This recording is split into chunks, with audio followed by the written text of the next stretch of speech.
Hello guys, series का नया video लेकर आया हूँ जिसका नाम है सेंटर ऑफ मास। अभी तक हम NLM, work, power, energy, motion in 1D, motion in 2D कर चुके हैं। अब हम सेंटर ऑफ मास करेंगे। Centre of mass JEE main की स्पेसिफिक अगर बात करें तो इतना ज़्यादा हाई वेटेज चैप्टर नहीं है। इसके अराउंड एक क्वेश्चन आ जाता है एक पेपर में, तो इसके हम ज़्यादा क्वेश्चन नहीं करेंगे। इसके अराउंड हम 25 क्वेश्चन करेंगे, बट 25 क्वेश्चन में तुम्हारे मोस्टली सारे कंसेप्ट, इंपॉर्टेंट कंसेप्ट कवर हो जाएंगे और उसकी एक इनफ प्रैक्टिस हो जाएगी। तो चलो विदाउट टाइम वेस्ट के स्टार्ट करते हैं। तो पहला क्वेश्चन क्या बोल रहा है? पहला क्वेश्चन बोल रहा है a player caught a cricket ball of mass 150 gram moving at a speed of 20 metre per second. If the catching process is completed in 0.1 second, the magnitude of force exerted by the ball on the hand of the player. तो question पढ़ लिया, अब हम solution देखते हैं। तो क्या बोल रहा है कि ये हमसे फोर्स पूछा है कि एक प्लेयर बॉल कैच करता है, तो बॉल कैच करने के टाइम पे उसके हाथ पे कितना फोर्स लग रहा है बॉल की वजह से, तो वो हमें कैलकुलेट करना है। तो हमें एक चीज पता है। क्या पता है हमें? एक सेकेंड में पेन चेंज कर लेता हूँ।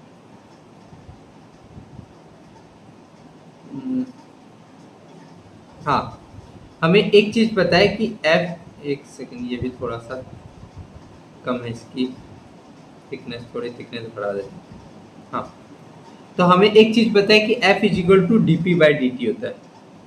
ठीक है, तो अगर हम इसको उस साइड में ले जाते हैं तो F D T is equal to D P बन जाएगा। अब अगर हम दोनों साइड इंटीग्रेट कर देते हैं, तो दोनों साइड इंटीग्रेट किया तो यहाँ से क्या आ जाएगा? अगर एफ कांस्टेंट है तो बाहर आ जाएगा। और डी टी का इंटीग्रेशन कितना होगा? अगर हम 0 से टी टाइम लेते हैं तो इसका इंटीग्रेशन टी या डेल्टा टी लिख देते हैं, या delta T is equal to change in momentum, इधर डेल्टा पी। तो ये हमारा रिलेशन आ गया। ठीक है, तो यहाँ से क्या आया? यहाँ से आया एफ इंटू टाइम कितना है? 0.1 is equal to change in momentum. Change in momentum क्या होगा? इनिशियल फाइनल मोमेंटम 0 गया, initial momentum M V. Mass कितना गया? 150 ग्राम, मतलब 0.150 ग्राम इंटू स्पीड कितनी है? 20। तो यहाँ से फोर्स का मैग्नीट्यूड पूछा है। यहाँ पे देखो मैग्नीट्यूड ऑफ फोर्स, तो यहाँ पर इसका हम मॉड लेंगे। तो मॉड ऑफ 0.150 इंटू 20 बाय 0.1। तो इसको हम सिंप्लीफाई करते हैं, तो इसको सिंप्लीफाई करेंगे तो हमारा आ जाएगा 30 न्यूटन। तो 30 न्यूटन तुम्हारा आंसर हो गया। तो ऑप्शन नंबर 4। तो इस तरीके से तुम क्वेश्चन नंबर 1 कर सकते हो। अब चलते हैं क्वेश्चन नंबर 2 पे। तो क्वेश्चन नंबर 2 क्या बोल रहा है? When kinetic energy of a body becomes 36 times of its original value, the percentage increase in the momentum of the body। तो अगर हमारी काइनेटिक एनर्जी 36 टाइम्स इंक्रीज हो जाती है तो हमारे मोमेंटम में क्या चेंज आएगा, तो वो हमें बताना है। तो लेट्स सपोज हमारी काइनेटिक एनर्जी के थी इनिशियली, जो इनिशियल काइनेटिक एनर्जी के थी। अब हमने काइनेटिक एनर्जी 36 टाइम्स इंक्रीज कर दी, तो let's suppose final kinetic energy के डैश हो गई, जो कि है 36 times of initial kinetic energy. Okay, clear है? तो अब बोल रहा है कि percentage increase in the momentum of the body, तो हमें मोमेंटम में रिलेशन बताना है। तो अगर हम के डैश को लिखते हैं तो मोमेंटम के टर्म में कैसे लिख सकते हैं? P dash, sorry, P dash का स्क्वायर बाय 2m, इधर लिख सकते हैं 36 into P square by 2m। यहाँ से 2m से 2m कैंसिल हो जाएगा, तो p डैश का स्क्वायर इज इक्वल टू, इसको हम क्या लिख सकते हैं? 6p का स्क्वायर। तो यहाँ से हमारा p डैश किसके बराबर आ गया? 6p। तो मतलब ये हमारा मोमेंटम, फाइनल मोमेंटम हो गया। हमें परसेंटेज इंक्रीज बताना है, तो change in momentum, change percentage बताना है, परसेंटेज चेंज, परसेंटेज इंक्रीज बताना है, परसेंटेज इंक्रीज लिख देते। तो परसेंटेज इंक्रीज कितना होगा? तो ये चेंज कितना हुआ? तो चेंज देखते हैं, 6p minus initial p by initial momentum p into 100। ये हो गया हमारा परसेंटेज इंक्रीज। तो परसेंटेज इंक्रीज के बराबर आ गया 6p minus p is equal to 5p by p into 100। तो यहाँ से p से p कैंसिल हो गया, तो ये हो गया तुम्हारा 500%। 500% कौन सा ऑप्शन है? तो ऑप्शन नंबर 4 तुम्हारा आंसर हो गया। तो इस तरीके से तुम क्वेश्चन नंबर 2 कर सकते हो। अब चलते हैं क्वेश्चन नंबर 3 पर। तो क्वेश्चन नंबर 3 क्या बोल रहा है? In a system two particle of mass m is equal to 3 kg and m2 is equal to 2 kg are placed at a certain distance from each other. The particle of mass m1 is moved toward the center of the mass of the system through a distance of 2 centimeter. In order to keep the center of mass of the system at original position, the particle of mass m2 should move toward the center of mass by a distance of how much? तो ये question पूछा, तो यहाँ पर रुको बना देते हैं। तो ये एक पार्टिकल है m मास का, 3 kg पे रखा है, ये दूसरा मास है 2 kg का, ये 3 kg, ये 2 kg, ये सेपरेटेड है कुछ भी डिस्टेंस से, ठीक है। लेट सपोज इनका सेंटर ऑफ मास यहाँ पर आ रहा है, ये इसका सेंटर ऑफ मास है, ठीक है। अब ये बोल रहा है कि कितना वाला मास m1 मतलब 3 kg वाला सेंटर की तरफ मूव करता है, कितने डिस्टेंस से, x is equal to 2 centimetre से ये मूव करता है। तो हमें बताना है कि 2 kg वाला मास कितना मूव करे कि सेंटर ऑफ मास चेंज ना हो। मतलब हमारा अगर हम डेल्टा आर सी एम निकालें तो हमारा ये 0 आना चाहिए, यहाँ से तुम्हें क्लैरिटी मिलनी चाहिए। तो अगर हम डेल्टा आर सी एम लिखें तो वो क्या होगा, m1 r1 plus m2 r2 bye m1 plus m2। तो अगर डेल्टा आर सी एम 0 है तो m1 प्लस m2 मल्टीप्लाई होगा तो वो भी 0 हो जाएगा। तो यहाँ से क्या आया, m1 r1 is equal to minus of m2 r2। तो m1 कितना था 3 kg, डिस्टेंस कितना जरा 2 centimetre, is equal to minus of mass m2 कितना है 2 इंटू एक्स। तो यहाँ से 2 से 2 कैंसिल हुआ तो x की वैल्यू आ गई -3। तो यहाँ पे जो माइनस बता रहा है वो तुम्हारा बता रहा है कि इधर अगर हम इस डायरेक्शन को पॉजिटिव लेते हैं तो ये वाला x इधर चलेगा, कितने डिस्टेंस से x is equal to 3 centimetre. तो ऑप्शन में पूछा है कि कितना डिस्टेंस मूव करे तो 3 सेंटीमीटर, तो x इज इक्वल टू 3 तुम्हारा आंसर होगा। तो इस तरीके से तुम क्वेश्चन नंबर 3 कर सकते हो। अब चलते हैं क्वेश्चन नंबर 4 पे। तो अब क्वेश्चन नंबर 4 करते हैं। तो क्वेश्चन नंबर 4 क्या बोल रहा है, the identical sphere each of mass 2m are placed at the corner of a right angle triangle with mutually perpendicular side equal to 4 meter each. Taking point of intersection of these two sides as origin, the magnitude of position vector of the center of the mass of the system is 4√2 by x, then the value of x is. तो सबसे पहले हम situation बना देते हैं। तो situation क्या बोल रहा है कि एक राइट एंगल ट्राइंगल है, तो ये हमने राइट एंगल ट्राइंगल बना दिया और 2m mass, identical 2m mass placed at the corners, 2m mass corners पे प्लेस्ड हो गया। अब बोल रहा है इसको ओरिजिन ले लो, दोनों के इंटरसेक्शन वाले पॉइंट को ओरिजिन ले लो और डिस्टेंस कितना दिया है, जो इक्वल साइड्स है उनका डिस्टेंस दिया 4 मीटर दिया है। तो हमें बताना है इसका सेंटर ऑफ मास बताना है, तो हमें आरसीएम बताना है। तो आरसीएम को हम ऐसे भी लिख, एक्सीएम और वाईसीएम निकाल लेते हैं। पहले एक्सीएम वाईसीएम निकाल लेंगे, उसका हम अगर अंडर रूट ऑफ एक्सीएम का स्क्वायर प्लस वाईसीएम का स्क्वायर, तो ये हमारा आरसीएम आ जाएगा। तो हमें सबसे पहले एक्सीएम निकालना है। तो एक्सीएम क्या होगा, इस पोजीशन का इसके रिस्पेक्ट में कितना डिस्टेंस चला, तो ये होगा 2m इंटू 4 प्लस सेकेंड वाला 2m इंटू 0, थर्ड वाला भी 2m into 0 by total mass 2m 2m 2m, तो टोटल मास हो गया 6m। तो यहाँ क्या है 8m बाई 6m, तो 8m बाई 6m क्या होगा 4m बाई 3। तो एक्सीएम आ गया तुम्हारा 4m बाई 3। सिमिलरली तुम्हारा वाईसीएम भी 4m बाई 3 आ जाएगा। तुम कैलकुलेट कर सकते हो, यहाँ पर लिखोगे पहले वाले पार्टिकल के लिए 2m इंटू 0, सेकेंड पार्टिकल के लिए 2m इंटू, अगर मैं इस पार्टिकल को नंबरिंग कर देता हूँ, इसको 1, इसको 2 और इसको 3 बोल देता हूँ, तो 1 के लिए वाईसीएम क्या होगा 2m इंटू 0, सेकेंड वाले पार्टिकल के लिए क्या होगा 2m into 4 plus third particle के लिए क्या होगा 2m into 0 by total mass 6 है। तो सेकंड के लिए वाईसीएम भी सिमिलरली आ जाएगा। तब अगर हम अंडर रूट लेते हैं तो यहाँ हम आरसीएम निकालते हैं, तो ये क्या होगा 4m, तो 4m बाई क्यूब मतलब 16m square by 9 plus, sorry m तो कैंसिल ही हो जाएगा, 16 बाय 9 प्लस 16 बाय 9, तो ये कितना हो जाएगा 16 बाय 9 मतलब 32 बाय 9। 32 को हम क्या लिख सकते हैं, 32 को लिख सकते हैं 16 इंटू 2, 16 इंटू टू मतलब 4√2 बाय, तो यहाँ पे हमारी x की वैल्यू क्या आ जाएगी, x की वैल्यू हमारी 3 आ जाएगी। तो इस तरीके से तुम क्वेश्चन नंबर 4 कर सकते हो। अब चलते हैं क्वेश्चन नंबर 5 पर। तो क्वेश्चन नंबर 5 क्या बोल रहा है, a simple pendulum of length 1 metre has a wooden bob of mass 1 kg. It is struck by a bullet of mass 10 to the power minus 2 kg. Moving with a speed of 2 into 10 to the power 2 meter per second, the bullets get embedded into the bob. The height to which the bob rises before swinging back is. तो ये similar question हमने work power energy chapter में भी किया था, but यहाँ पे फिर से कर देता हूँ एक बार, और कंसेप्ट फिर से रिवाइज भी हो जाएगा। तो मैं बता देता हूँ। तो ये हमारा पेंडुलम है, ये हमारा पेंडुलम है, एक वुडन बॉब का, ठीक है। एक बुलेट आती है कितने मास की, ये हमारी बुलेट आ रही है। बुलेट का मास गिवन है 10 द पावर माइनस 2 kg, और इसकी स्पीड कितनी गिवन है 2 into 10 the power 2 metre per second. ये आती है और इसके अंदर इम्बेड हो जाती है। तो सबसे पहले मोमेंटम हम कंजर्व करते हैं।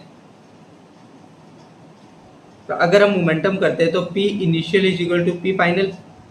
तो P इनिशियल कितना है, मास 10 की पावर माइनस 2 इंटू 2 इंटू 10 की पावर 2। फाइनल मोमेंटम कितना है, दोनों का मास ये इम्बेड हो गया तो दोनों का मास होगा कंबाइंड। तो इसका मास कितना है 1 kg, तो 1 प्लस 10 की पावर माइनस 2। तो एक सेकेंड, 1 प्लस 10 की पावर माइनस 2 इंटू वेलोसिटी। तो यहाँ से 10 की पावर माइनस 2 से 10 की पावर 2 कैंसिल हो गया, तो यहाँ आया 2। इसको हम क्या लिख सकते हैं, इसको अप्रॉक्स 1 के इक्वल लिख सकते हैं, 1 इंटू वी अप्रॉक्स 1 के इक्वल लिख सकते हैं, क्योंकि ये पावर 10 की पावर माइनस 2 तो बहुत छोटा वैल्यू है, तो वो कोई फर्क नहीं डालेगा। तो वेलोसिटी यहाँ से आ गई 2 मीटर पर सेकेंड। तो यहाँ से वेलोसिटी आ गई, तो अब यहाँ पे वर्क एनर्जी थ्योरम लगाएंगे। तो वेट लगाया, तो इसने कितना डिस्टेंस ऊपर मूव किया होगा, the height to which the bob rises before swinging back. तो M G minus of M G H, final velocity zero होगी तभी वो नीचे आएगा, तो final velocity zero. Initial velocity कितनी है, minus of half M we square मतलब 2 का स्क्वायर मतलब 4। तो यहाँ से m कैंसिल हो जाएगा, g की वैल्यू 10 लेनी है, माइनस से माइनस कैंसिल हो जाएगा। तो यहाँ से h की वैल्यू क्या आ गई, तो h की वैल्यू आ गई 4, यहाँ से 2 से 2 कैंसिल हुआ, तो यहाँ वैल्यू आई 2/g, तो 2/10, तो यहाँ से वैल्यू आ गई 0.2 मीटर। तो ऑप्शन नंबर सेकेंड, तो सेकेंड तुम्हारा आंसर हो गया। एक बार मैं फिर भी चेक कर लेता हूँ आंसर, तो आंसर करेक्ट है। तो ऐसे क्वेश्चन नंबर 5 कर लेंगे। अब चलते हैं क्वेश्चन नंबर 6 पर। तो क्वेश्चन नंबर 6 क्या बोल रहा है, a spherical body of mass 100 gram is dropped from a height of 10 metre from the ground. After hitting the ground, the body rebounds to a height of 5 meters. The impulse of force imparted by the ground to the body is given by। तो हमें force impulse बताना है, तो यहाँ से हमें impulse निकालना है। तो ये एक बॉडी थी, मास 100 ग्राम, ये हाइट h पे आया, इसकी हाइट h मतलब 10 मीटर पे हिट किया, वेलोसिटी v से किया होगा हिट, रिबाउंड किया वेलोसिटी v डैश से, और कहाँ तक गया, हाइट 5 मीटर तक गया, 5 मीटर तक गया, हमारी फाइनल वेलोसिटी 0 हो गई, ठीक है। तो हमें फोर्स बताना है, इम्पल्स बताना है। तो इम्पल्स हम I से डिनोट करते हैं या J से डिनोट करते हैं। ये किसके बराबर होता है, चेंज इन मोमेंटम के बराबर होता है। इम्पल्स किसके बराबर होता है, चेंज इन मोमेंटम के बराबर होता है। तो हमें इनिशियल वेलोसिटी क्या होगा, v इनिशियल निकालेंगे तो वो कितना होता है, √2gh होता है। तो ये कैसे निकाला, तो मैंने वही लगाया, कौन सा s गिवन है, फाइनल वेलोसिटी निकालना है, तो v square is equal to u square plus 2s। तो v u कितना है 0, तो 2 into A G into H, तो वही लगाया, v इनिशियल यहाँ से वैसे निकल गया। तो तुम निकाल सकते हो डायरेक्ट अगर तुम्हें फॉर्मूला याद नहीं है तो 2 इंटू 10 इंटू एच, एच कितना गिवन है 10, तो ये कितना आ गया 100 200, ये v इनिशियल 200 आ गया। v फाइनल निकालें, v फाइनल कितना आ जाएगा, तो v फाइनल आ गया तुम्हारा 2gh/2। h/2, तो यहाँ से GH कितना आया 2GH, तो G कितना है 10 इंटू H कितना है 10, H अच्छा सॉरी 9.8 लेना है, तो ये 9.8 लेना है, सॉरी यहाँ पे मैंने 9.8 इंटू 10 9.8, ठीक है। तो ये वैल्यू अप्रॉक्स 10 के इक्वल आया, क्योंकि 10 इंटू 10 100 होता है, तो यहाँ पे हम अप्रॉक्स 10 ले लेते हैं। अगर कैलकुलेशन बहुत क्लोज होगी, जो मैंने तुम्हें पहले भी बताया था कि अगर कैलकुलेशन क्लोज होगी तब हम वैल्यू नहीं ले सकते अप्रॉक्स, बट यहाँ कैलकुलेशन देखो वैल्यू सब में डिफरेंस, तो हम अप्रॉक्स ले सकते हैं। तो यहाँ से हम चेंज इन मोमेंटम क्या लिखेंगे, फाइनल मोमेंटम कितना है, मास कितना है, पहले मास गिवन है 100 ग्राम मतलब 0.1, फाइनल मोमेंटम कितना है 10। तो अगर हम इस डायरेक्शन को, नीचे वाले को डायरेक्शन को पॉजिटिव बोलते हैं और ऊपर वाले डायरेक्शन को नेगेटिव बोलते हैं, या रिवर्स भी बोलते हैं, इसको पॉजिटिव बोल देते हैं, इसको नेगेटिव बोल देते हैं। तो सबसे पहले 10 बी फाइनल पॉजिटिव है, 10 माइनस ऑफ माइनस यहाँ पर कितना आएगा 196 आएगा, 196 किसके बराबर होता है 14 का, तो 14 के बराबर। तो यहाँ से वैल्यू किसका है 10 प्लस 14 यानी 24 इंटू 0.1, तो 2.4 के अराउंड, अप्रॉक्स 2.4 के अराउंड वैल्यू आएगी, क्योंकि यहाँ पे 10 नहीं है था एग्जैक्ट। तो 2.4 के अराउंड कौन सी वैल्यू है, तो 2.39 kg मीटर पर सेकेंड, तो ऑप्शन नंबर 4 तुम्हारा आंसर होगा। तो इस तरीके से तुम अप्रॉक्स तुम लेकर सॉल्व कर सकते हो, क्योंकि यहाँ पर वैल्यू बहुत दूर दूर है, तो तुम क्लोज अप्रॉक्स वैल्यू लेके सॉल्व कर सकते हो। तो इस तरीके से तुम क्वेश्चन नंबर 6 कर सकते हो। अब चलते हैं क्वेश्चन नंबर 7 पे। तो क्वेश्चन नंबर 7 क्या बोल रहा है, a bullet of 10 gram leave the barrel of a gun with a velocity of 600 metre per second. If the barrel of a gun is 50 centimetre long and mass of gun is 3 kg, then the value of impulse supplied to the gun will. तो सबसे पहले हम gun बना लेते हैं, ये हमारी gun हो गई, ठीक है। यहाँ से एक बुलेट निकली जिसका मास गिवन है 10 ग्राम, वेलोसिटी भी गिवन है 600 मीटर पर सेकेंड, गन का मास गिवन है 3 kg, लेंथ गिवन है 50 सेंटीमीटर, ठीक है। तो value of impulse supplied to the gun, तो हमें इम्पल्स निकालना है, इम्पल्स मतलब आई निकालना है। आई क्या होता है, चेंज इन मोमेंटम होता है, ठीक है। तो इम्पल्स निकालने के लिए हमें चेंज इन मोमेंटम निकालना होगा। तो मोमेंटम मतलब इनिशियल मोमेंटम तो 0 था, फाइनल मोमेंटम के लिए हमें इसकी वेलोसिटी निकालनी होगी v, ये पीछे की साइड जाएगा। अब ये कैसे निकालेंगे, तो हम यहाँ पर वो लगा देंगे, initial momentum is equal to final momentum conserve कर देंगे। तो इनिशियल मोमेंटम 0 था, फाइनल मोमेंटम कितना होगा 10 इंटू 600 प्लस 3 प्लस क्या माइनस हो जाएगा, या प्लस लिख देते हैं, प्लस 3 इंटू इसकी वेलोसिटी, अगर इस साइड अगर मैं पॉजिटिव ले लेता हूँ तो ये वाली साइड नेगेटिव हो जाएगी, अगर ये नेगेटिव हो जाएगी तो यहाँ माइनस भी होगा। तो v की वैल्यू किसके बराबर होगी, 3v is equal to 600 into 10, तो ये हुआ 200। तो यहाँ से वेलोसिटी आ गई 200 इंटू 10, सॉरी 10 ग्राम गिवन था, माय मिस्टेक, रुको।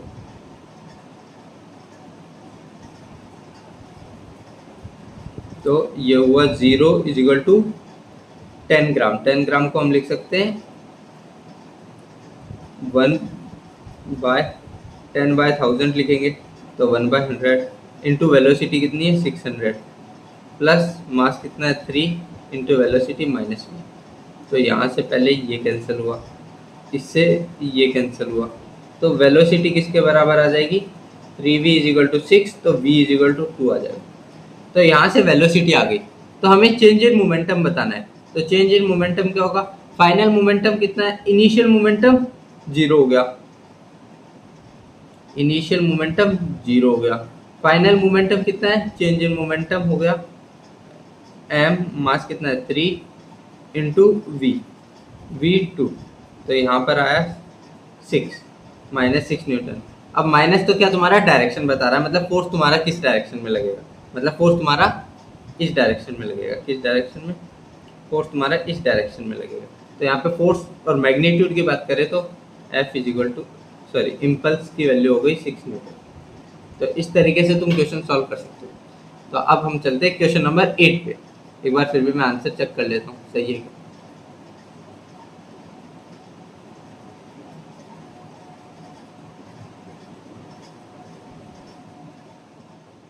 तो आंसर करेक्ट है। तो अब हम चलते हैं क्वेश्चन नंबर 8 पे। क्वेश्चन नंबर 8 क्या बोल रहा है? A nucleus डिसइंटीग्रेट्स into two nuclear parts in such a way that the ratio of their nuclear sizes is 1:2 की power 1/3। Their respective speed have a ratio of n:1, the value of n is. तो ये हमारे एक nucleus था, ये disintegrate हुआ to nuclear parts में, दो न्यूक्लियर पार्ट्स में ये डिसइंटीग्रेट हुआ। ठीक है, इनकी न्यूक्लियर साइज दिया है 1:2:3 में। तो इनका रेडियस दिया है, मतलब ratio of the nuclear sizes, मतलब R1/R2 का रेशियो गिवन है 1/2 की पावर 1/3, ये हमें गिवन है। हमें इस ratio of the respective speed निकालना है। तो यहाँ हमें एक चीज पता है कि इनिशियल मोमेंटम फाइनल मोमेंटम के बराबर होगा, ये बात क्लियर है। तो मतलब इनिशियल मोमेंटम जीरो था, तो फाइनल मोमेंटम भी जीरो होगा। अगर फाइनल मोमेंटम जीरो होगा, मान लेते हैं m1 इसका मास हो गया, इसका मास m1 होगा, इसका मास m2 होगा। m1 प्लस m2 तो हमारा इसके बाद टोटल मास m के बराबर है जो इसका होगा। ठीक है, तो m1 into V plus m2 into V. अब ये नेगेटिव होगा, एक वैल्यू तो नेगेटिव होगी, तभी दोनों जाके कैंसिल आउट करेगा और जीरो मोमेंटम होगा। तो यहाँ से हम बोल सकते हैं कि m1 v1 m2 v2 के बराबर होगा। ये क्लियर है। अब यहाँ से हम मास को क्या लिख सकते हैं? Density into volume. तो डेंसिटी क्या है? डेंसिटी हम रो मान लेते हैं, दोनों की डेंसिटी तो सेम होगी, वॉल्यूम चेंज होगा। तो डेंसिटी इंटू 4/3 पाई R1 का cube is equal to density into velocity of 1 into density into 4/3 pi R2 का क्यूब इंटू V2। यहाँ से डेंसिटी कैंसिल, 4/3 पाई से 4/3 पाई कैंसिल हो गया। तो हमारा R1/R2 का क्यूब किसके बराबर हो जाएगा? V2/V1।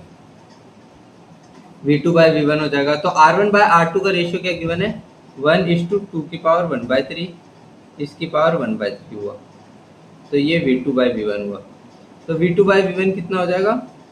तो यहाँ से हम ये स्टेप यहाँ लिख देते हैं। तो V2/V1 की वैल्यू हो जाएगी वो हमारी 1/2 के बराबर। ये हमारी 1/2 हो गई। हमसे क्या पूछा है? V1/V2 पूछा। तो V1/V2 किसके बराबर हो जाएगा? 2:1। तो n की, और ये n:1 के बराबर है, तो n की वैल्यू कितनी हो गई? n की वैल्यू हो गई तुम्हारी 2। तो इस तरीके से तुम क्वेश्चन नंबर 8 कर सकते हो। अब हम चलते हैं क्वेश्चन नंबर 9 पर।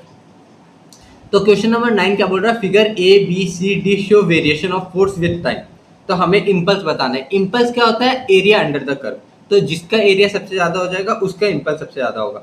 तो फर्स्ट केस में देखते हैं। अगर फर्स्ट केस में देखें तो एरिया कितना हो जाएगा? Half into 0.5 into 1। तो ये कितना हो जाएगा?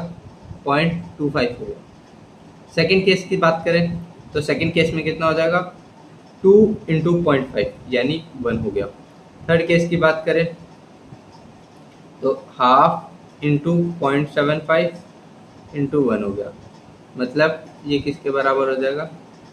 0.375 के बराबर आ जाएगा, ये 0.375। फोर्थ की बात करें तो ये कितना?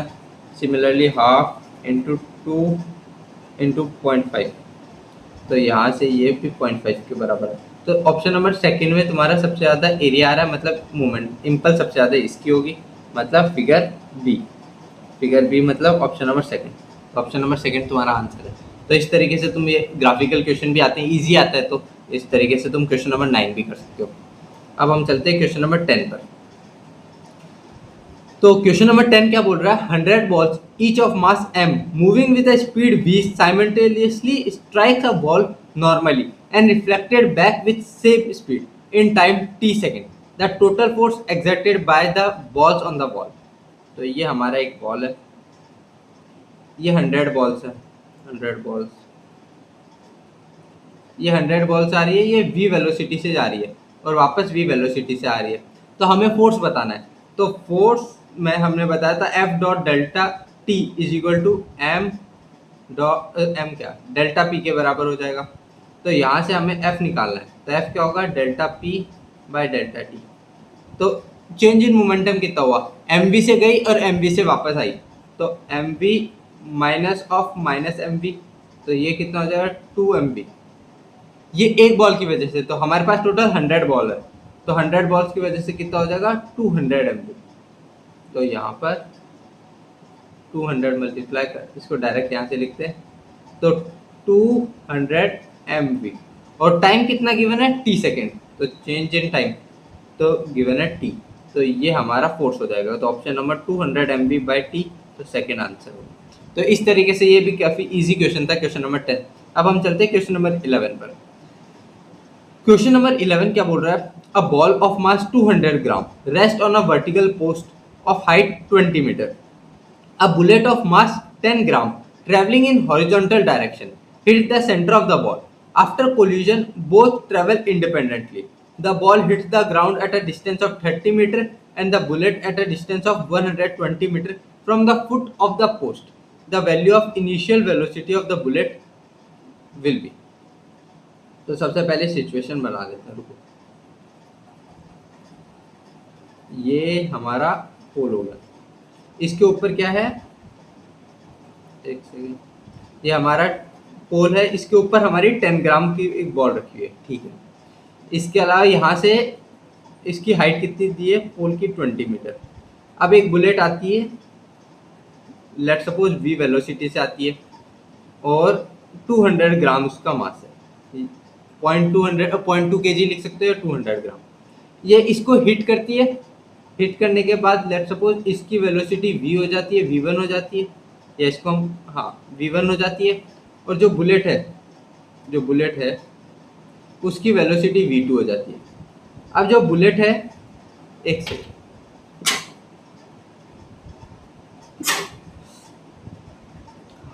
सॉरी, अब जो ये बॉल है ये कहाँ पर हिट कर रही है, the ball hit the ground at a distance of 30 metre. तो यहाँ से from the foot of the post, तो यहाँ से जो ये बॉल है ये तो 30 मीटर दूर गिरती है, और जो ये बुलेट है ये कितनी दूर गिरती है, ये 120 metre from the foot of the post, तो ये गिरता है। तो हमसे पूछिए कि इनिशियल वेलोसिटी कितनी होगी बुलेट की, तो हमें इनिशियल बुलेट की वेलोसिटी निकालनी है। तो कैसे निकालेंगे, तो अगर हम यहाँ पर हम मोमेंटम कंजर्व करें तो P initial is equal to P final होगा। तो P इनिशियल कितना है, लेट सपोज हमें V माना था, तो V into 0.2 is equal to P final क्या हो जाएगा, V1 इंटू मास कितना था बुलेट का, बॉल का मास कितना है 200 ग्राम। ये हमने बुलेट का लिखा ना, बुलेट का मास 10 ग्राम की है, तो 0.01 is equal to 0.2 into V1 plus 0.01 into V, ये आया, ठीक है। अब अगर हमने V1 और V2 निकाल दिया तो यहाँ से हम V निकाल सकते हैं, हाँ तो हम V निकाल सकते हैं। अब V1 V2 कैसे निकालेंगे, तो V1 कैसे निकालेंगे, तो ये वाला डिस्टेंस कितना हुआ, मतलब ये इसको टाइम कितना लगा होगा नीचे आने में। तो अगर हम इसकी बात करें, ये डिस्टेंस 30 है, तो अगर हम इसको लिखते हैं तो S कितना होगा, U V1 इंटू T, इसको मान लेते हैं T1 टाइम लगा, और सेकंड वाला डिस्टेंस किसके बराबर होगा, V2 into T2।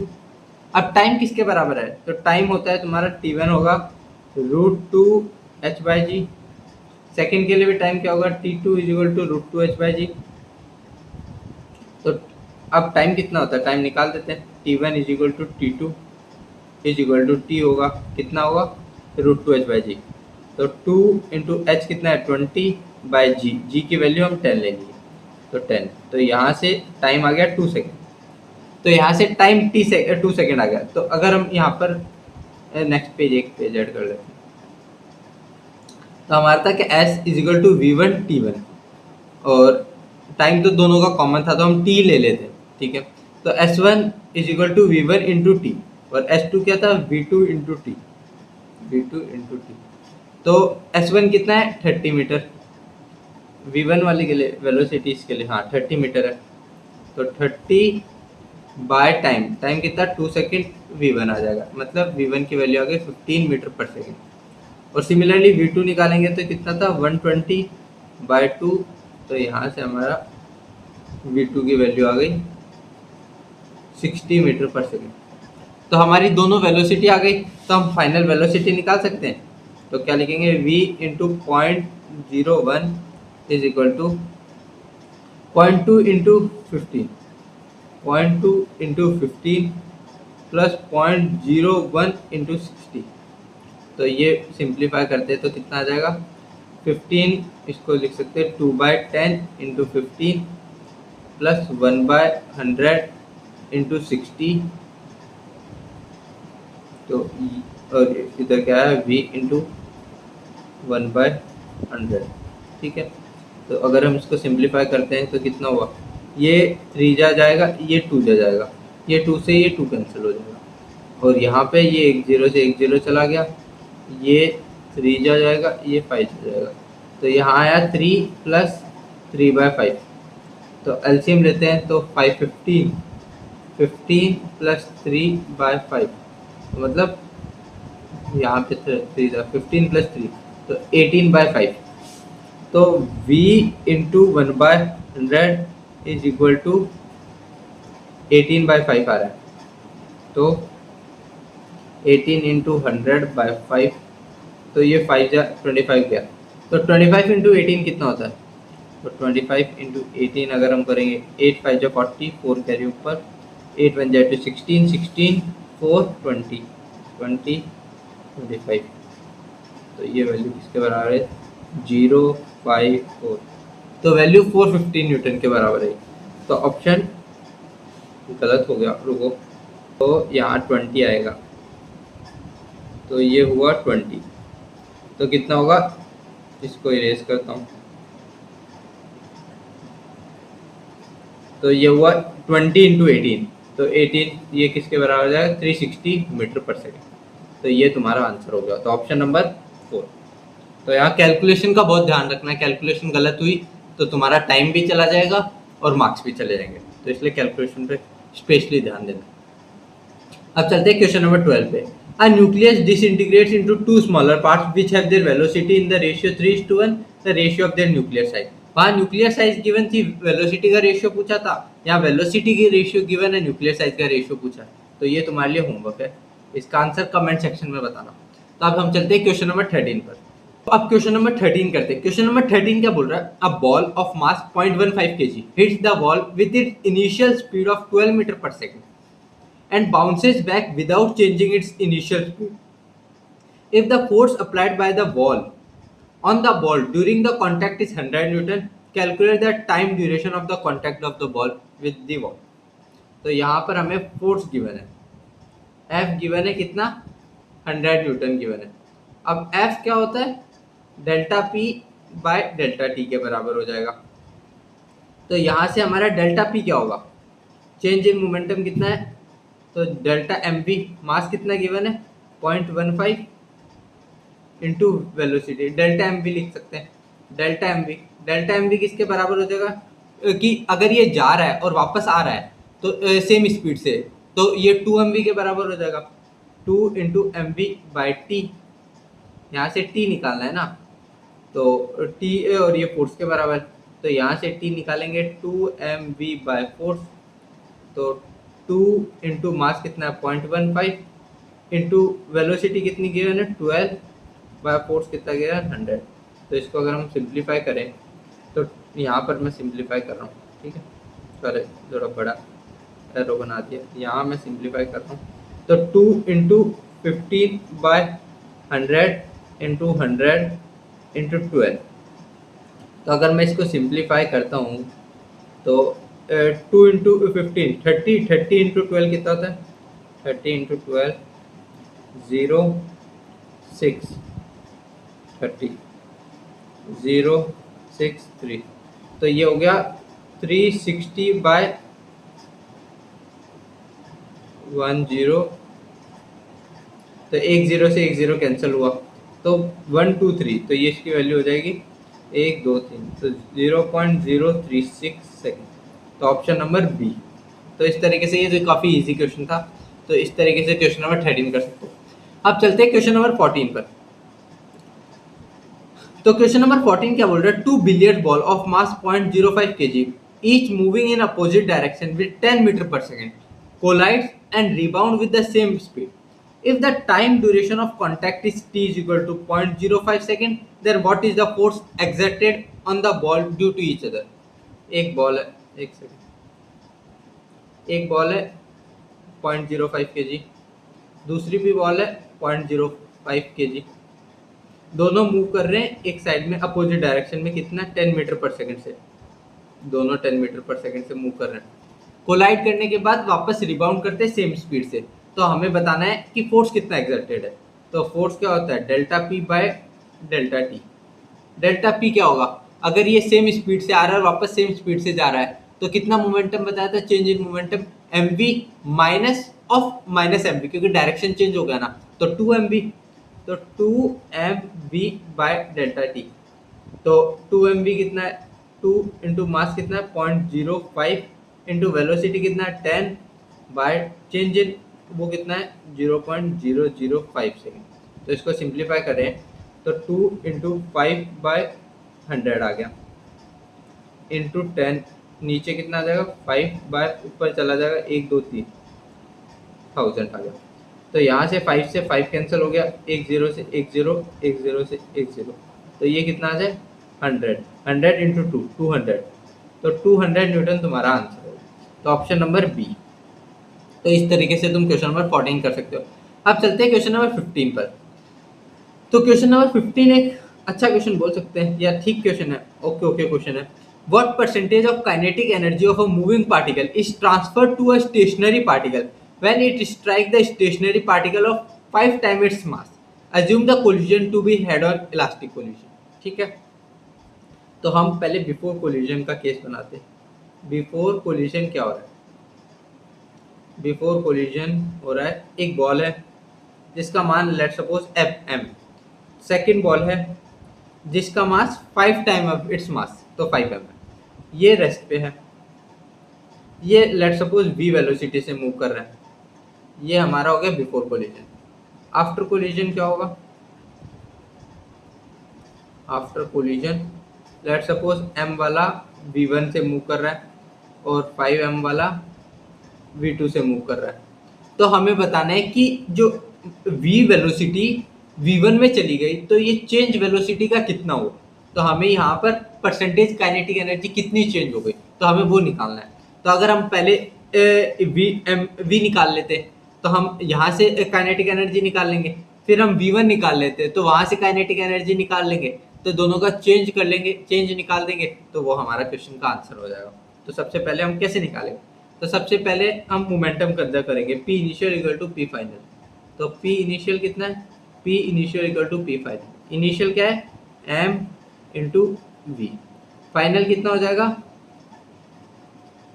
m v1 plus 5m v2, यहाँ से m m m कैंसिल हो गया, तो v is equal to v1 plus 5v2 आ गया, एक इक्वेशन ये आ गई, इक्वेशन 1। सेकंड बोल रहा है, दूसरा हम निकालेंगे कि यहाँ इलास्टिक कोल्यूजन है, तो यहाँ पर जो कोफिशिएंट ऑफ रेस्टिट्यूशन होता है, जो कि क्या होता है velocity of separation by velocity of approach होता है। तो वेलोसिटी ऑफ सेपरेशन क्या है, v2 सेपरेट कर रहा है, v1 अप्रोच कर रहा है, तो वेलोसिटी ऑफ सेपरेशन क्या होगा v2 माइनस v1, और वेलोसिटी ऑफ अप्रोच कितना है वो तो v है, तो वहां से क्या आ जाएगा, और e की वैल्यू किसके बाद है, हेड ऑन इलास्टिक कोल्यूजन है, तो e की वैल्यू 1 हो गई, तो यहाँ से v की वैल्यू आ जाएगी v2 माइनस v1। ये हमारी सेकेंड इक्वेशन आ गई, दो इक्वेशन आ गई। अब हम सॉल्व करते हैं, इसको कैसे सॉल्व करेंगे, तो अगर हम वेलोसिटी v2 है ना, दोनों इक्वेशन को ऐड कर दें, इक्वेशन 1 और इक्वेशन 1 प्लस इक्वेशन 2 अब ऐड कर दें, तो इधर की साइड आ जाएगा 2v, यहाँ से v1 से v1 cancel, 5v2 plus v2 6v2, तो यहाँ से v2 की वैल्यू क्या आ जाएगी v/3, तो v2 की वैल्यू v/3 आई, तो v1 की वैल्यू क्या आ जाएगी? तो v1 की वैल्यू आ जाएगी 2, हाँ, तो यहाँ से उसकी वैल्यू किसके बराबर आ जाएगी? तो v1 की वैल्यू आ जाएगी, v2 की वैल्यू v/3 आया,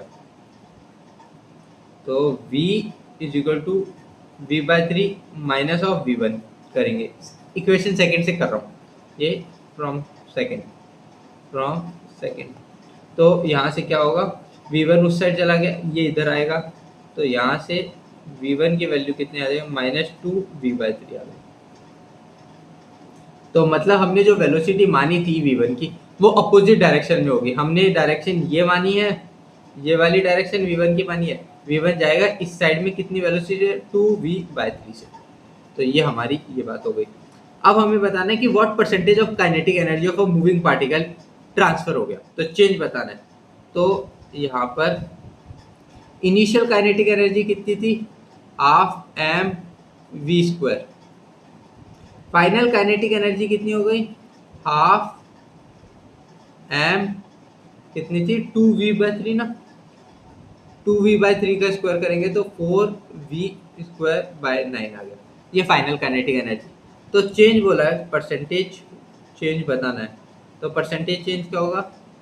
के फाइनल माइनस के इनिशियल मॉड बाय के इनिशियल इंटू 100। तो ये कितना हो जाएगा? यहाँ से हम 2 से 2 कैंसिल करते हैं, तो 2v³ बाय, यहाँ पर है 2mv³/9 माइनस mv²/2 बाय, नीचे क्या आ जाएगा? mv²/2 into 100।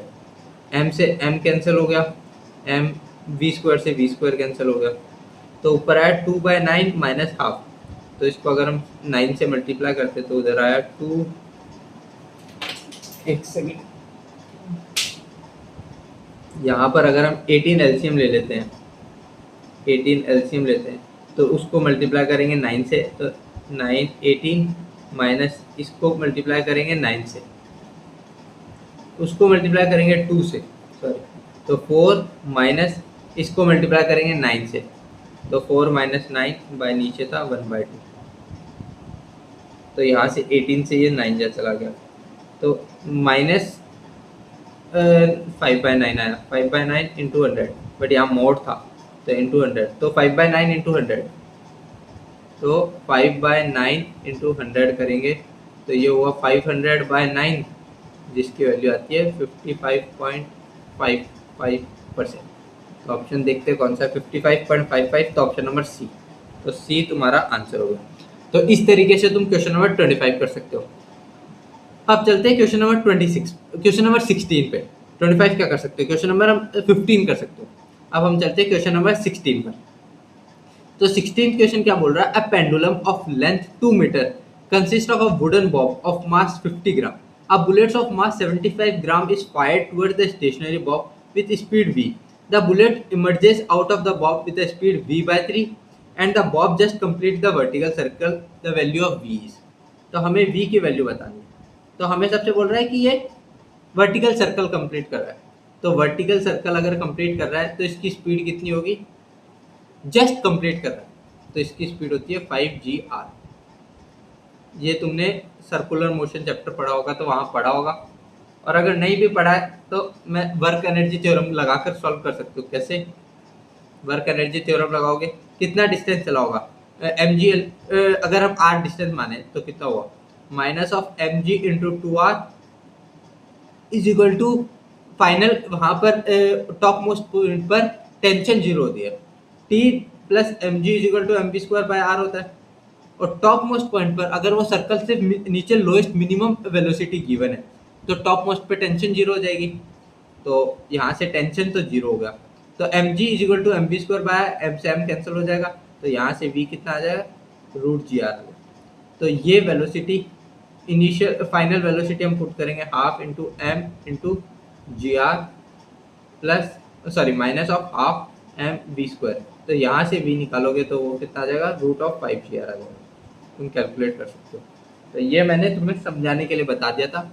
तुम्हें ये याद रखनी है कि अगर हमें सिर्फ सर्कल कंप्लीट करना है तो कितनी वेलोसिटी चाहिए, तो वो चाहिए रूट ऑफ 5 GR।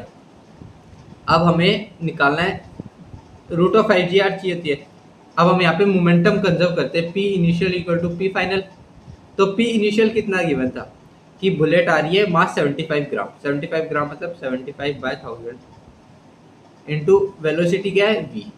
ये हो गई इनिशियल वेलोसिटी, ये इनिशियल मोमेंटम। फाइनल मोमेंटम क्या होगा, इसका बॉब का हम मान लेते हैं मास कितना गिवन है, बॉब 50 ग्राम, तो 50/100,000 सॉरी, इंटू इसकी वेलोसिटी कितनी है v1 मान लेते हैं, v1 प्लस इसका कितना गिवन है 75/1000 इंटू v/3, तो ये हमारा आ गया। तो यहाँ से v1 की वैल्यू किसके बराबर आ गई, तो अगर हम v1 कैलकुलेट करें तो कितना आ जाएगा 50 + 75 इजिकल टू, तो यहाँ से हमारा 125 नहीं सॉरी 125 नहीं, 3 से ऊपर मल्टीप्लाई करेंगे तो 150 + 75 कितना होता है 225/3000। सॉरी मैं गलत क्या कर रहा था, इसको उस साइड भेजेंगे तो 75/1000 v माइनस v/3। ये सिर्फ तुम सिंप्लीफाई करना है, सबका अलग अलग होता है सिंप्लीफिकेशन का तरीका, सब तो अपने हिसाब से सिंप्लीफाई करना है, तो इसको सिंप्लीफाई कर रहा हूँ मैं बस, और कुछ नहीं कर रहा। तो यहाँ से क्या है 75/1000 इंटू v माइनस v/3 कितना होता है 2v/3 is equal to 50/1000 into v/। तो यहाँ से 1000 से 1000 कैंसिल हो जाएगा, 50 अगर हम 25 से डिवाइड करें तो 25 से ये 3 जा चला जाएगा, यहाँ पे 25 आया। अब ये 25 यहाँ से 2 जा चला गया, ये 2 से 2 कैंसिल हुआ, तो यहाँ v is equal to v1 के बराबर आ गया, v इक्वल टू v1 के बराबर आ गया। तो यहाँ पर हमें वेलोसिटी किसकी निकालनी थी, v निकालना था, तो और v1 के बराबर आ गया, और v1 हमने ऊपर निकाल रखा ऑलरेडी, √5GR होता है, तो ये हमारा v1 था, v1 is equal to √5GR आता है, और वही v के बराबर है। तो v1 का क्या लिखेंगे √5, g कितना है 10 लेना है, r कितना है 2 मीटर, तो ये कितना हुआ 100, तो v1 की वैल्यू आ गई 10 जो कि v के बराबर है, तो v की वैल्यू भी 10 आ गई, तो 10 तुम्हारा आंसर होगा। तो इस तरीके से क्वेश्चन नंबर 16 कर सकते हो। अब चलते हैं क्वेश्चन नंबर 17 पे। क्वेश्चन नंबर 17 क्या बोल रहा है, a body of mass m at rest explodes into 3 pieces in the ratio of masses 1:1:2. Two smaller pieces fly off perpendicular to each other with velocity of 30 meter per second and 40 meter per second respectively. The velocity of the third piece will be. तो let's suppose ये हमारा मास m था, ये explore करा 3 equal parts में, तो ये let's suppose explore किया 3 इक्वल पार्ट में, एक मास हो गया m/3, एक और मास हो गया सॉरी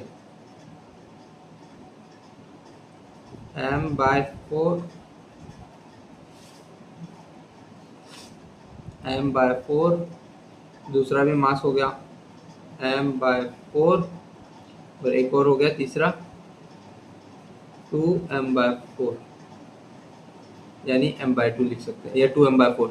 तो यहाँ पे अगर हम देखें तो रेशियो क्या है 1:1:2 का रेशियो है। तो ये हमारा 3 पार्टिकल में ब्रेक हुआ। अब बोल रहा है कि जो 2 स्मॉलर पार्टिकल है वो दोनों परपेंडिकुलर जाते हैं, तो अगर हम इसको v से बोल देते इधर जा रहा है, तो ये वाला पार्टिकल v से इधर जा रहा होगा। तो हमें बताना है कि थर्ड पीस की वेलोसिटी क्या होगी। तो इस सिचुएशन को हम ऐसे बना सकते हैं कि एक पार्टिकल v वेलोसिटी जा रहा है जिसका मास है m/4, दूसरा पार्टिकल जिसकी वेलोसिटी है v, वो भी जा रहा है m/4, वेलोसिटी v नहीं, v गिवन है, एक का है 30 मीटर, दूसरे की वेलोसिटी गिवन है 40 मीटर पर सेकंड। तब थर्ड पार्टिकल है जिसका मास है 2m/4, ये किधर मूव करेगा। तो यहाँ तुम देखोगे कि इनिशियल मोमेंटम 0 था, तो फाइनल मोमेंटम भी 0 होगा। अब फाइनल मोमेंटम 0 होने के लिए मतलब ये वाली वेलोसिटी इससे कैंसिल हो रही होगी, और ऊपर वाली वेलोसिटी इससे कैंसिल हो रही होगी। मतलब इस साइड का मोमेंटम एक्स में मोमेंटम और वाई में मोमेंटम जीरो होगा, मतलब बराबर होगा, तभी तो जीरो हो पाएगा। तो इधर मोमेंटम क्या है, तो अगर हम y वाला लेते हैं तो y में क्या होगा, m/4 into 30 is equal to 2m/4 into v y. तो ये किसके बराबर हो गई, 4 से 4 कैंसिल, m से m कैंसिल, तो वी वाई की वैल्यू आ गई 15 मीटर पर सेकेंड। तो वी वाई आ गया। सिमिलरली अगर हम x एक्सिस में करेंगे तो m/4 into 40 is equal to 2m/4 into v x. तो यहाँ से क्या 4 से ये कैंसिल हुआ, ये 2 जा 20, तो m की वैल्यू यहाँ m से m कैंसिल हुआ, तो vx की वैल्यू यहाँ से 20 मीटर पर सेकेंड आ गई। तो मतलब यहाँ 20 मीटर पर सेकेंड है, सॉरी यहाँ 15 मीटर पर सेकेंड है और यहाँ 20 मीटर पर सेकेंड है। तो इसका हम मैग्नीट्यूड निकालते हैं, तो यहाँ पेज ऐड कर देता हूँ मैं। तो फाइनल वेलोसिटी v क्या होगा, under root of v x का स्क्वायर प्लस वी वाई का स्क्वायर। तो वी एक्स का स्क्वायर कितना था 15 और 20, 15 का स्क्वायर कितना होता है 225 और 20 का स्क्वायर कितना होता है 400। तो ये कितना हुआ 625, 625 जो कि होता है 25 मीटर पर सेकेंड। तो ये तुम्हारी वेलोसिटी हो गई 25 metre per second, option number B. तो इस तरीके से क्वेश्चन नंबर 17 कर सकते हो। अब चलते हैं क्वेश्चन नंबर 18 पे। क्वेश्चन नंबर 18 क्या बोल रहा है, a body of mass m moving at a speed v naught collide elastically with mass m at rest. After the collision, the two masses move at angle θ1 and θ2 with respect to the initial direction of the motion of the body of mass m. The largest possible value of the ratio m by m for which angles θ1 and θ2 will be equal. तो हम पहले before collision का case बनाते हैं, फिर after collision और फिर solve करते। बिफोर कोलिजन क्या था केस, एक बॉडी थी जिसका मास m था, ये मूव कर रही है स्पीड v नॉट से, ठीक है, और ये कोलाइड करती है एक मास m जो कि रेस्ट पे है, ठीक है। ये हो गया बिफोर कोलिजन। आफ्टर कोलिजन क्या होता है, आफ्टर कोलिजन का सिनेरियो ये है कि ये एक पार्टिकल मूव कर रहा है इनिशियल डायरेक्शन के θ1 एंगल पर, सॉरी ये मास हमारा m था, इसकी वेलोसिटी v1 मान लेते हैं और ये θ1 दिया, और सेकंड जो पार्टिकल है ये मूव कर रहा है v2 स्पीड, मास इसका m स्मॉल m था, वेलोसिटी v2 मान लेते हैं और ये एंगल दिया है θ2। तो ये सिचुएशन है। तो हमें बताना है कि largest possible value of m by m। तो यहाँ से हम क्या क्या इक्वेशन बनाएंगे, एक इक्वेशन तो momentum conserve p initial equal to p final कर देते हैं। तो p इनिशियल कितना हो जाएगा, तो p इनिशियल हो जाएगा तुम्हारा m into we naught is equal to m into V one cos θ1 plus m into V two cos θ2, ये इक्वेशन है। अब बोल रहा है कि हमें m बाय m की लार्जेस्ट वैल्यू बतानी है जिसके लिए θ1 θ2 इक्वल होंगे। मतलब हम θ1 plus θ1 is equal to θ2 is equal to theta मान लेते हैं, ठीक है। तो यहाँ पर हम हर जगह थीटा पुट करेंगे। तो इक्वेशन क्या थी, m into we naught is equal to m v1 cos theta, m v1 cos theta plus m v2 cos theta. अब एक चीज बोला है कि अगर यहाँ पर इनकी वेलोसिटी इस कंपोनेंट में है, विच मीन्स इनका जो y मतलब इनिशियली जो वेलोसिटी है, मोमेंटम है, वो x डायरेक्शन में, y में कोई मोमेंटम नहीं है, तो फाइनली भी मोमेंटम y में कुछ नहीं होगा तो जीरो होगा। तो मतलब इसका जो y कंपोनेंट है वो कैंसिल आउट हो रहा होगा, तो y कंपोनेंट हम कैंसिल आउट करते हैं। तो y कंपोनेंट कितना हो जाएगा, m v1 cos θ1 m v1 cos θ1 m v1 cos θ1 m into v1 cos θ1, θ1 तो थीटा ही मान लेते, cos theta is equal to, cos नहीं sin theta is equal to m v two sine theta. Sine theta से sine theta cancel हो जाएगा, तो M bye M किसके बराबर हो जाएगा, v two by v one. ये भी ध्यान रखना है तुम्हें। एक इक्वेशन ये आ गई, एक इक्वेशन ये आ गई, एक इक्वेशन ये आ गई, और एक और इक्वेशन चाहिए क्योंकि अननोन तीन है ना, v naught v one v two, तो तीन अननोन है, तो हम सॉल्व करने के लिए तीन इक्वेशन चाहिए होगी। तो यहाँ पर हमें क्या निकालना है, तीसरी इक्वेशन क्या होगी, कोफिशिएंट ऑफ रेस्टिट्यूशन से निकालेंगे। क्या बोल रहा है कि कोलाइड इलास्टिकली कर रहा है, इलास्टिकली मतलब E is equal to one. अब हमने मान लेते हैं वेलोसिटी v1 v2, तो यहाँ पर क्या होगा, velocity of separation by velocity of approach. अब वेलोसिटी ऑफ सेपरेशन किसके बराबर है, तो यहाँ पर होगा v2 cos theta 2, v2 cos theta minus v1 cos theta by initial velocity कितनी थी, v0। तो यहाँ से एक इक्वेशन आ गई, v0 is equal to v2 cos theta minus v1 cos theta. ये हमारी थर्ड इक्वेशन आ गई। हमें m बाय m की वैल्यू पूछी थी, मतलब v2 बाय v1 निकालना है। तो हम क्या कर सकते हैं, ये वाली चीज अगर हम इस इक्वेशन में पुट करें, तो हम क्या, अगर हम इस इक्वेशन वन को सिंप्लीफाई करना है, तुम्हारे तरीका, सबका तरीका अलग हो सकता है, तो मैं इसको इस तरीके से सिंप्लीफाई करता हूँ। ऊपर वाली इक्वेशन को अगर मैं m से डिवाइड कर देता हूँ, तो m बाय m आएगा, m by m v naught is equal to m by m v one cos theta plus m by m तो 1 हो गया, तो v2 कॉस थीटा। ये आ गया इक्वेशन 4 बोल देते इसको, इक्वेशन 4 आ गया।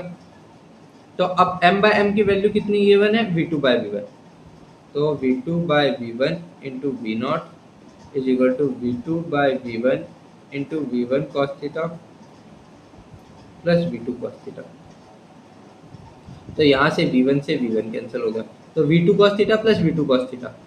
तो यहाँ से क्या आया, अगर मैं ये चीज़ यहाँ लिखूँ तो, और v2 cos थीटा v2 तीनों तरफ से कैंसिल कर देता हूँ, तो ऊपर आया v naught is equal to, यहाँ पे क्या आया था, cos थीटा 2 cos थीटा, और ये मल्टीप्लाई हुआ तो 2v1 cos theta, 2v1 cos theta. ये मेरा इक्वेशन आया, v naught is equal to 2v1 cos theta. अब क्या आ गया, वी नॉट की वैल्यू 2v1 cos थीटा आ गया। एक और पेज ऐड कर देता हूँ, वी नॉट किसके बराबर आया, 2v1 cos थीटा आ गया। तो यार मैं ऐसे लिख सकता हूँ कि v1 की वैल्यू किसके बराबर आ गई, V naught by 2 cos theta आ गया। ठीक है, अब v2 निकालता हूँ, तो v2 कैसे निकालेंगे, तो इसको हम इक्वेशन नंबर 3 में पुट कर देते हैं वी नॉट की वैल्यू। तो 2v1 cos theta is equal to v2 cos theta, v2 cos theta minus v1 cos theta, minus v1 cos theta. cos theta cos theta cos theta तो cancel ही हो जाएगा, तो 2v1 प्लस इधर आ जाएगा, तो 3v1 is equal to v2 आ जाएगा। तो यहाँ से हमारा सिंपल सी बात है, सॉल्व करने की जरूरत नहीं है। तो v2 बाय v1 का रेशियो आ गया 3। तुमसे v2 बाय v1 की वैल्यू m बाय m के बराबर थी, तो यहाँ से v2 बाय, तो यहाँ पर m बाय m का रेशियो हो गया 3।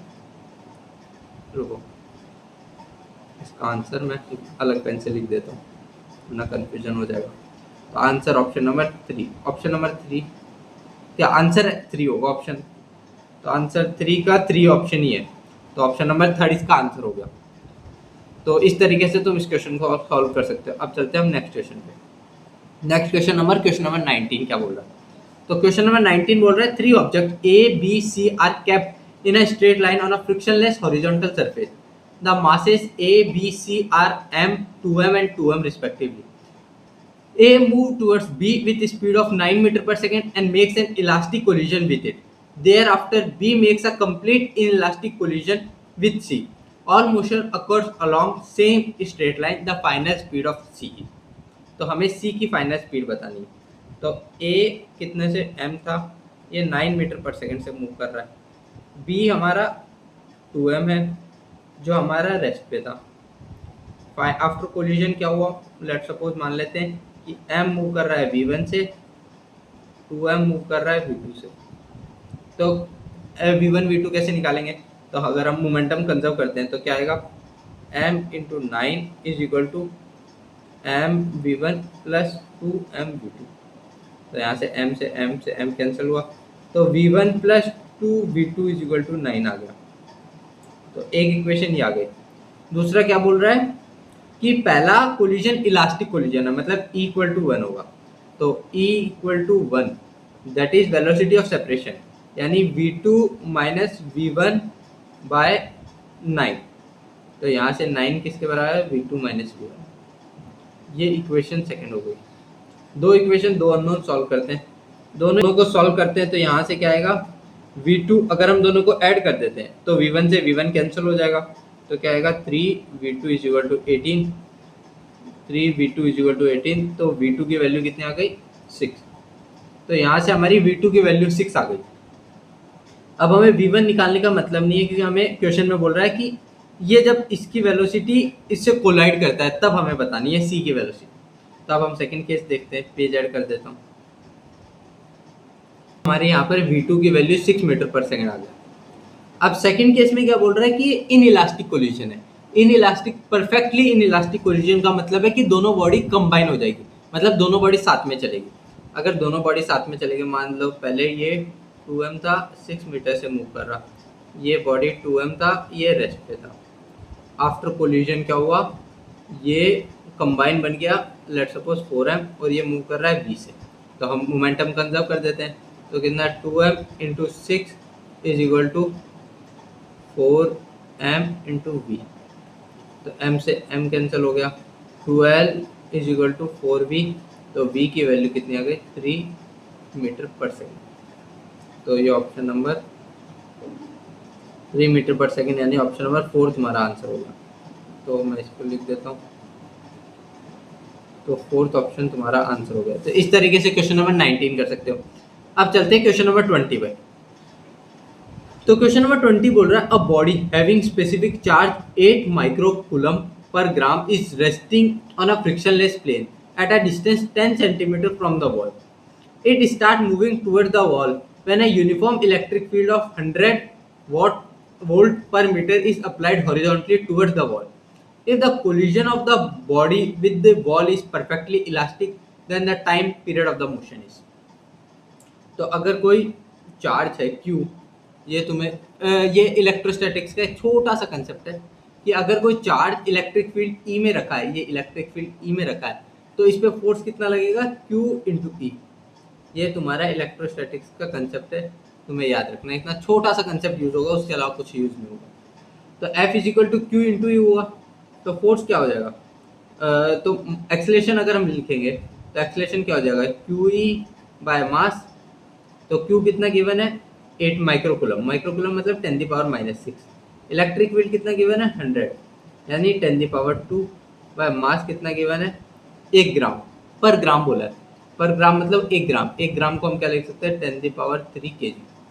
तो यहाँ से अगर हम इसको सिंप्लीफाई करें तो कितना आ जाएगा, तो एक्सेलरेशन आ जाएगा 10³ ऊपर गया, तो 8 इंटू 10⁻⁻1 हुआ। तो यहाँ से 0.8 मीटर पर सेकेंड स्क्वायर आ गया तुम्हारा एक्सेलरेशन। तो हमने एक्सेलरेशन निकाल लिया, तो हमें टाइम पीरियड निकालना है। तो टाइम पीरियड कितना होगा, तो लेट सपोज हमारा टाइम पीरियड t है, जाने का टाइम t हो गया, तो आने का टाइम भी यहाँ पे क्या बोल रहा है, कोलिजन परफेक्टली इलास्टिक है, मतलब जितना जा रहा है जिस स्पीड से उसी स्पीड से वापस आ रहा है। तो मतलब जितना टाइम जाने में लगा होगा उतना ही टाइम वापस आने में लगा होगा, तो टाइम 2t हो जाएगा। तो अगर हम t मान लेते जाने का टाइम, तो हम निकाल देते इक्वेशन। बॉडी इनिशियल स्पीड तो 0 थी, u is equal to 0। Acceleration तुम्हारा गिवन है 0.8 metre per second square. Distance कितना गिवन है, d या s बोल देते हैं, s गिवन है 10 सेंटीमीटर मतलब 0.1 मीटर। तो यहाँ से हम टाइम निकाल सकते हैं कैसे, s is equal to ut plus half a t square लगाते हैं, s is equal to ut plus half a t square. तो 0.1 is equal to half into acceleration 0.8 into t square. तो यहाँ से क्या आया, 0.2 is equal to 0.8 t square. तो यहाँ से t square is equal to 1/4 आया। तो टी की वैल्यू कितनी आई 0.5। टी 0.5 है तो ये जाने का टाइम टी 0.5 है, 0.5 सेकेंड है, तो आने का टाइम भी सेम होगा 0.5। तो वो कितना हो जाएगा 2t, यानी 0.5 इंटू 1, मतलब 1 सेकेंड तुम्हारा आंसर हो गया। तो इसका आंसर हो गया 1। तो आंसर हो गया 1। तो आंसर हो गया इसका 1। तो अब यहाँ पे ये तुम्हें अगर ये डाउट आ रहा है कि टाइम आने का 1 क्यों हुआ, तो लेट सपोज तुम मान लो कि ये v वेलोसिटी से वहां पर पहुंचा। अब इसकी वेलोसिटी v वापस हम उल्टी कर देंगे, तो एक्सेलरेशन भी तुम्हारा कौन से डायरेक्शन, एक्सेलरेशन वापस अपोजिट में काम करेगा। चार्ज जिधर रखा है, वेलोसिटी इधर है, तो एक्सेलरेशन किस साइड है। शुरुआत में वेलोसिटी एक्सेलरेशन का काम कर रहा है, बाद में एक्सेलरेशन डी एक्सेलरेशन का काम कर रहा है।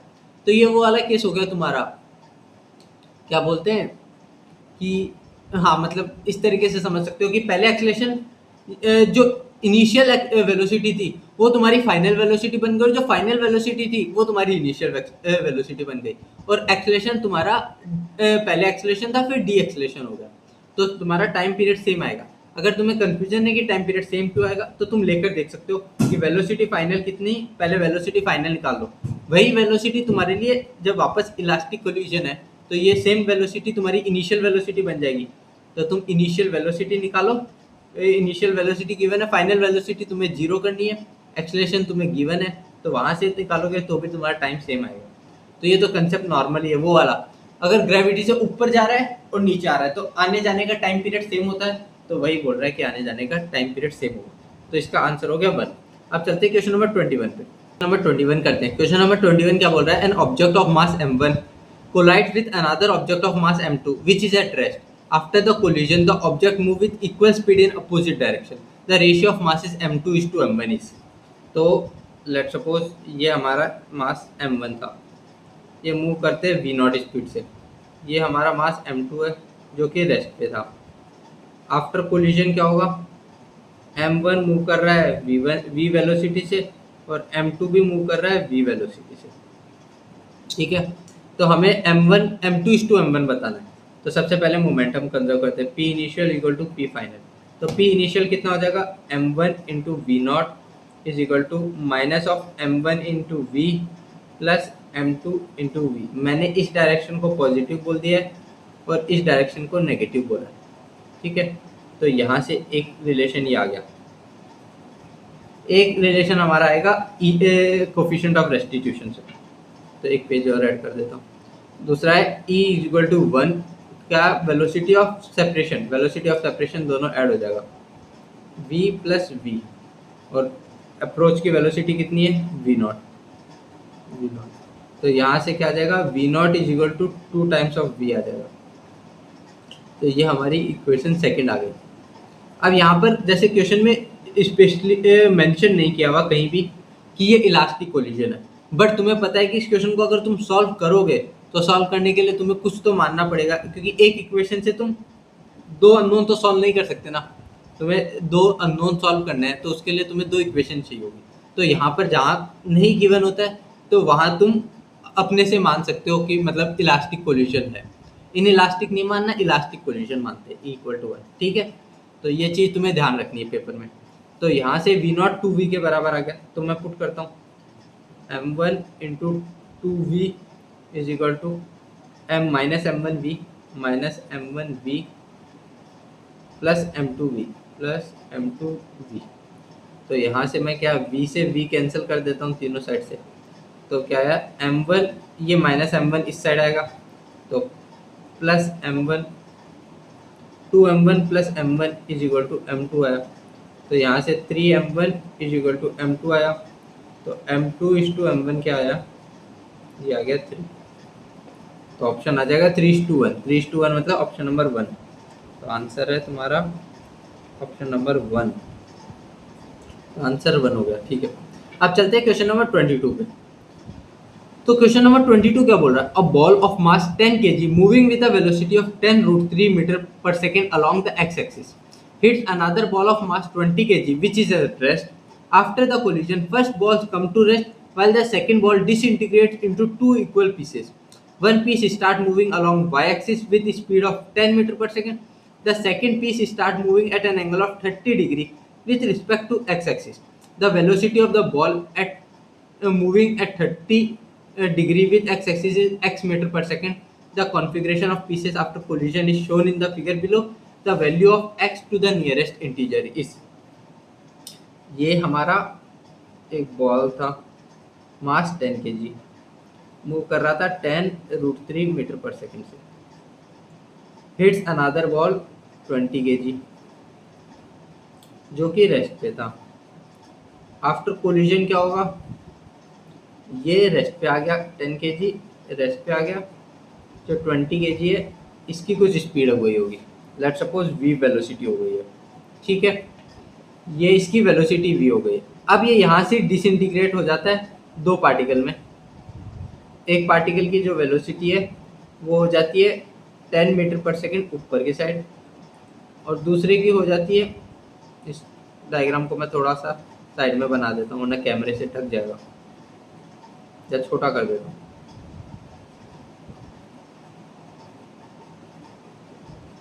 एक सेकेंड,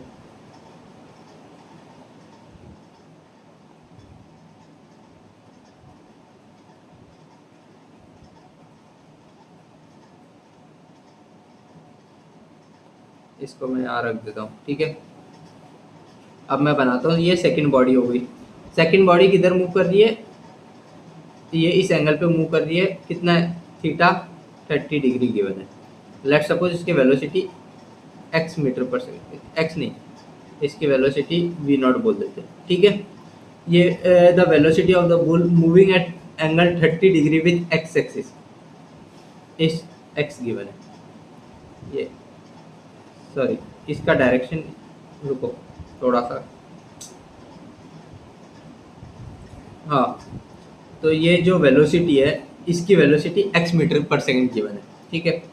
तो यहाँ पर तुम देखोगे ये 10√3 मीटर पर सेकंड से मूव कर रहा है। ये क्वेश्चन बहुत छोटा है अगर तुमने सही से किया, वरना ये बहुत लंबा भी पड़ सकता है। तो देखो यहाँ पर ये 10 मीटर पर सेकंड से मूव कर रहा है, ये इसको कोलाइड किया, ये रेस्ट पे हुआ, तो यहाँ मोमेंटम किस डायरेक्शन में था, सिर्फ x डायरेक्शन में होगा।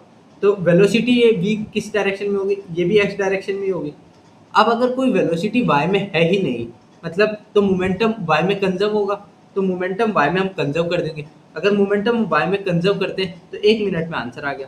कैसे, तो इसका मोमेंटम y में कंजर्व करते हैं तो x sin 30 degree, x sin 30 degree is equal to 10। तो यहाँ से sin 30 कितना होता है, हाफ होता है, तो x की वैल्यू कितनी आ गई, 20 मीटर पर सेकेंड। तो ये तुमने एक सेकंड में तुम्हें मतलब एक कंसेप्ट ये देखा कि मोमेंटम जब y में कुछ है ही नहीं तो वो वेलोसिटी अगर y में कुछ है ही नहीं तो मोमेंटम होगा ही नहीं, मोमेंटम कंजर्व हो जाएगा y में। तो हमने वो कंजर्व किया, तो एक सेकंड में तुम्हारा आंसर आ गया 20 मीटर पर सेकंड। तो इतना ईजी था। अगर तुम वरना फिर इक्वेशन बनाते, सॉल्व करते, बहुत बड़ी लेंथी कैलकुलेशन करने के बाद तुम्हारा आंसर यही आता। तो सिंप्लीफाई थोड़ा सा सोचोगे तो क्वेश्चन का सबका ईजी अप्रोच मिल जाएगा। तो ये तुम्हें समझना है। अब चलते हैं क्वेश्चन नंबर 23 पे। क्वेश्चन नंबर 23 क्या बोल रहा है, circular hole of radius a/2 is cut out of a circular disc of radius a as shown in figure. The centroid of the remaining portion with respect to point O will be. तो ये हमारा diagram है। तो हमारा क्या बोल रहा है कि ये सर्कल था, इसके अंदर एक और सर्कल था, ये हमारा सर्कल था, ठीक है, ये हमारा सेंटर है और ये पॉइंट O है, ये पॉइंट O गिवन है, ठीक है।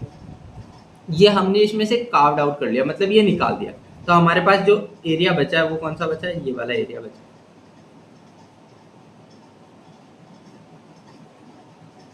तो हमें सेंटर ऑफ मास बताना है।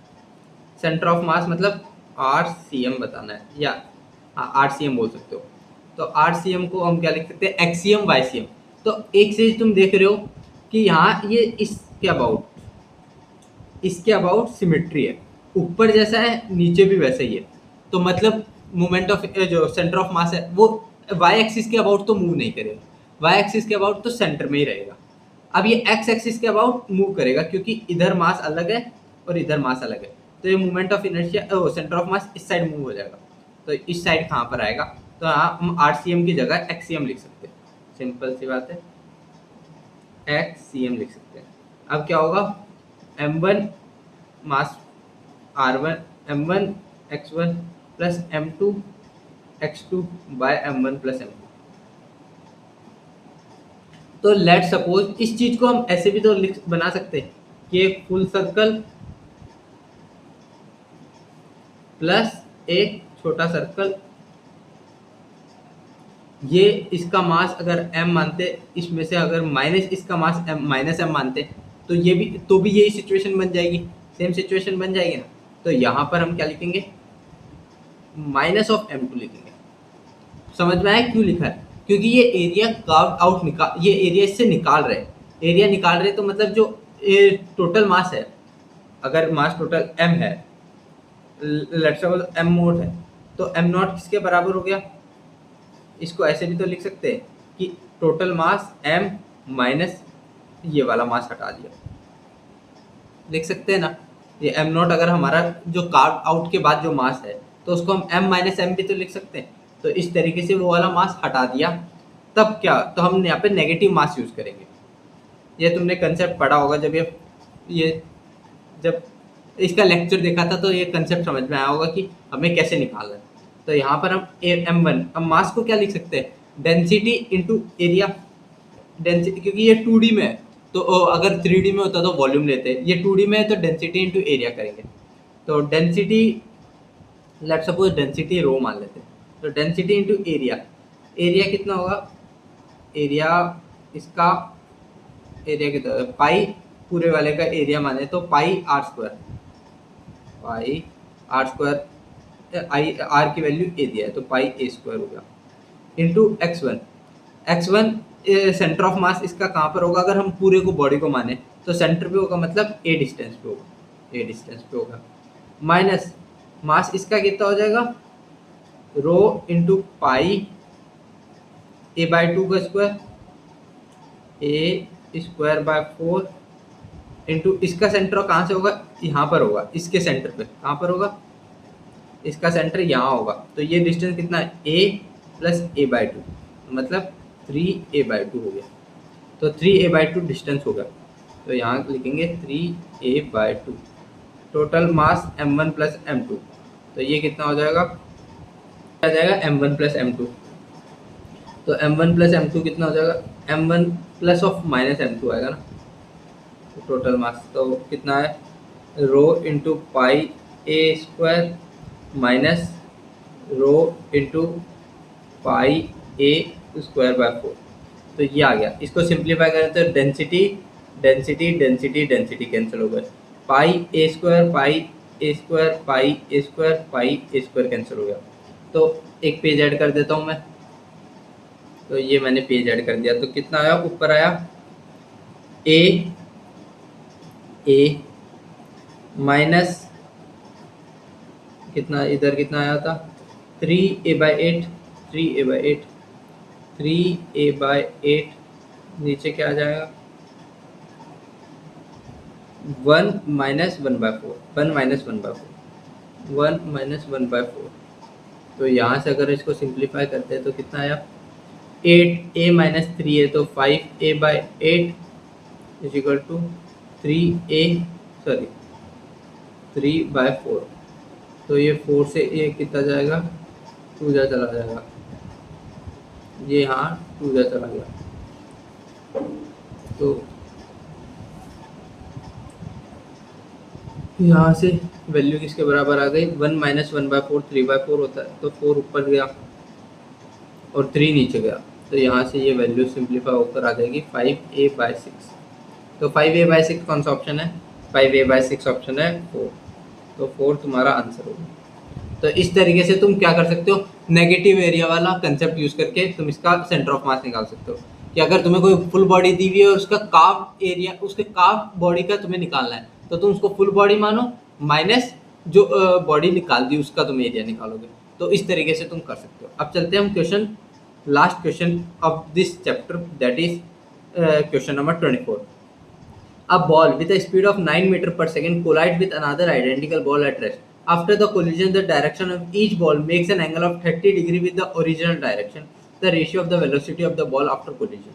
तो ये एक बॉल थी, जिसकी मास लेट सपोज m था, ये 9 मीटर पर सेकंड से मूव कर रहा है। ये आइडेंटिकल ऑफ m मास जो रेस्ट पर है। ये बिफोर कोलिजन हो गया। आफ्टर कोलिजन क्या होगा कि each ball makes an angle of 30 degree. तो लेट सपोज ये वाला है, ये 30 डिग्री ऊपर बना रहा है, इसका वेलोसिटी v1 बोल देते हैं, 30 डिग्री बना रहा है। ये नीचे बनाएगा, क्यों बनाएगा बता देता हूँ इसका भी रीज़न। 30 दोनों, क्योंकि हमारा जो वेलोसिटी है इनिशियली वो x डायरेक्शन में, तो मोमेंटम y में कंजर्व होगा, क्योंकि y में कोई मोमेंटम नहीं है। तो y में और x में मोमेंटम तो हमेशा कंजर्व होगा। तो जब y में वेलोसिटी इनिशियली नहीं है तो फाइनल भी वेलोसिटी y में नहीं होगी, तो मतलब y वाले कंपोनेंट जीरो हो जाएगा। तो मतलब v1 sin 30 is equal to v2 sin 30 होगा, तब जाके तो ये कैंसिल आउट होगा। और अगर ये कैंसिल आउट होगा तभी y की वेलोसिटी डिजॉल्व होगी, तभी सिर्फ मोमेंटम x में आएगा। तो यहाँ से sin 30 से sin 30 कैंसिल, तो v1 इक्वल टू v2 आ गया। तो इन दोनों का रेशियो बताना है, तो वो हो गया 1:1। तो x की वैल्यू पूछा है, तो x की वैल्यू हो गई, आंसर हो गया तुम्हारा 1। तो इस तरीके से तुमने 24 क्वेश्चन कर लिए सेंटर ऑफ मास के। तो यहाँ पर तुमने एक चीज ऑब्जर्व की होगी कि जो मोस्टली क्वेश्चन आते हैं सेंटर ऑफ मास चैप्टर से, वो तुम्हारे कोलिजन वाले कंसेप्ट से आते हैं। और थोड़े बहुत क्वेश्चन आ जाते हैं कि तुम्हें सेंटर ऑफ मास निकालना है अलग अलग बॉडी का, जैसे मैंने तुमने ये वाला क्वेश्चन करवाया था, कौन सा क्वेश्चन नंबर 23, इस टाइप का क्वेश्चन आ जाता है। इसके अलावा मोस्टली यहीं से सारे क्वेश्चन आते हैं, मतलब मेजर चंक जो है वो कोलिजन वाला क्वेश्चन पे है, और थोड़ा बहुत जो क्वेश्चन आता है वो यहाँ से आ जाता है कि तुम्हें सेंटर ऑफ मास निकालना है, अलग अलग बॉडी दे दी उनके सेंटर ऑफ मास निकालना है। तो इस कंसेप्ट से तुम कर सकते हो, जैसे क्वेश्चन नंबर 23 में किया। तो यहाँ तुम्हारा सेंटर ऑफ मास चैप्टर खत्म होता है। तो मैंने ऑलमोस्ट तुम्हारे 5 चैप्टर करा दिए। अब अगर तुम्हारा यही सपोर्ट रहा तो मैं बाकी पूरी सीरीज कंटिन्यू करूंगा। तो ऐसे सपोर्ट बनाते रहना। मिलते हैं अगले वीडियो में, तब तक के लिए टाटा बाय बाय।